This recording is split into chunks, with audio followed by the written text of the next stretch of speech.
हाय दोस्तों। आज हम कृष्णा जी की एक बहुत ही अमेजिंग एनिमे स्टाइल ड्राइंग बनाने वाले हैं। ये ड्राइंग दो पार्ट्स में कंप्लीट होगी और ये उसका पहला पार्ट है।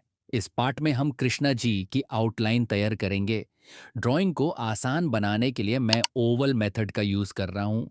इस मेथड में हम रेफरेंस इमेज को सिंपल शेप्स और ओवल्स में डिवाइड कर देते हैं, जैसे जिससे प्रोपोर्शन समझना और ड्राइंग बनाना काफी इजी हो जाता है।